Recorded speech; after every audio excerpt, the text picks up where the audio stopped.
Bonjour à tous et bienvenue sur boursicoté.com pour cette nouvelle analyse technique Forex matières premières et crypto-monnaie avec une paire de devises euro-dollar qui rebondit bien donc sur cette zone majeure des 1.05. On s'était stabilisé la semaine dernière. Là, on a un petit rebond cette semaine. Donc globalement, tant que l'on est sous 1.0630 et même sous 1.0730, zone qui a été précédemment support vers laquelle évolue la moyenne mobile 20 exponentielle actuellement, on reste dans une dynamique baissière. Il faudrait au minimum casser ici cette zone des 1.0730 pour sortir de cette dynamique. Donc là, nous sommes dans un rebond technique d'une tendance qui reste baissière avec donc en cas de cassure ici de cette zone des 1.05, des niveaux qui n'ont plus été cotés depuis bien longtemps. Nous avons donc la zone ici des 1.0360. Vous voyez que hormis cette petite attaque ici, il faut remonter à ces cotations qui datent de novembre 2022, donc des cotations d'il y a 2 ans, pour trouver donc une rupture de cette zone des 1.05. Et clairement, une rupture de cette zone des 1.05 nous donnerait ici un signal moyen terme assez baissier, puisque, donc, comme je vous l'indiquais, ça fait 2 ans que l'on n'a pas cassé cette zone, et cette zone elle a été testée à de multiples reprises. Donc le fait de la casser sera un symbole fort, c'est une zone majeure, et donc attention ici à une rupture. Donc on reste baissier tant que l'on est entre 1.05 et 1.0730, on confirme sur 1.05 avec donc des signaux moyen terme très forts, zone de neutralité ici entre 1.0730 et 1.0880. Sur la paire de devises livre sterling contre dollar américain, donc nous avons marqué un contact sur la zone des 1.2610, un petit peu comme sur la paire de devises euro-dollar, on rebondit au contact de cette zone qui est un peu moins importante que ce qu'on a sur l'euro-dollar. Au niveau des indicateurs, on perçoit ici donc le retournement. Il est assez faible puisqu'on est à peine rentré ici, on est à peine venu au contact de la zone de survente, des volumes qui sont en baisse, donc clairement on peut s'attendre ici à un rebond technique. Toujours est-il que depuis que nous avons eu une cassure ici de cette zone des 1.2870, ce n'est qu'au-delà de cette zone que l'on commencera à affaiblir cette dynamique baissière. Actuellement donc nous avons eu un gros contact ici sur la bolle inférieure, nous sommes sous la moyenne mobile 20 exponentielle, donc il faudrait au minimum casser cette zone pour commencer à avoir des signaux d'affaiblissement.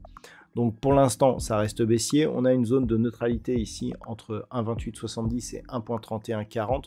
On pourrait repasser donc en dynamique haussière au-delà de cette zone des 1.3140.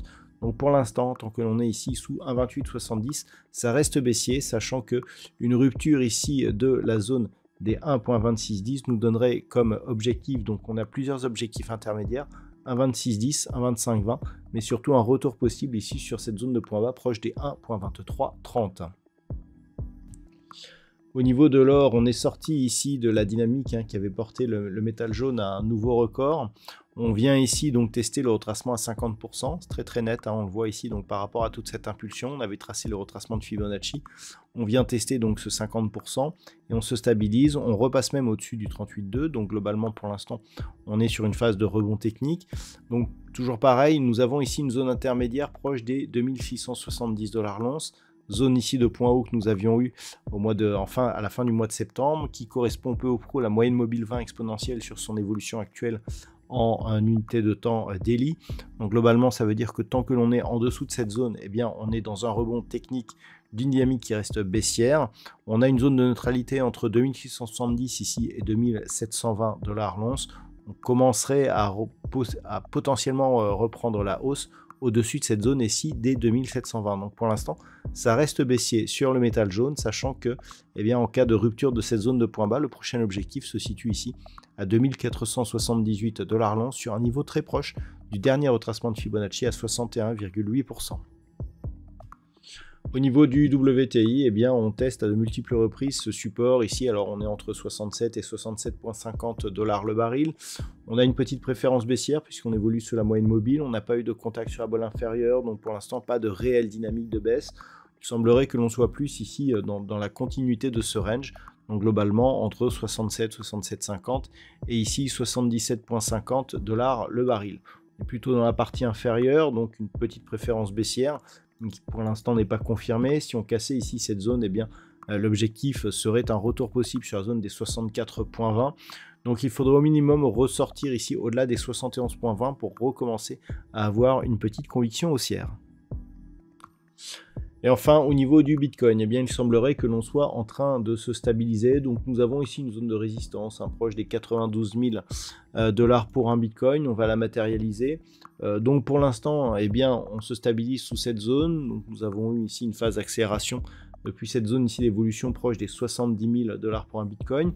Donc on reste ici dans une dynamique moyen terme haussière. On a l'établissement donc d'un nouveau record et on voit que malgré l'absence de flux, on reste au contact de cette zone des 92 000 dollars pour un Bitcoin. Donc on est bien au-dessus ici de la moyenne mobile 20 exponentielle après un contact appuyé ici sur la bande de Bollinger supérieure. Donc la tendance reste haussière et potentiellement forte.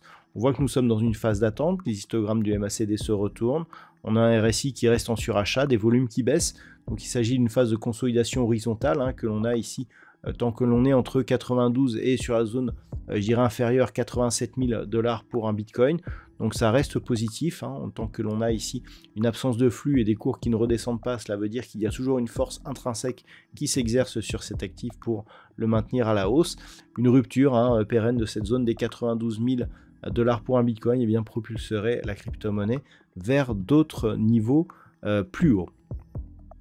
Voilà donc ce que l'on peut dire sur l'analyse technique de ces principaux actifs de marché. Je vous souhaite de passer une très bonne soirée. On se retrouve dès demain pour d'autres analyses techniques, toujours sur le site boursicoté.com.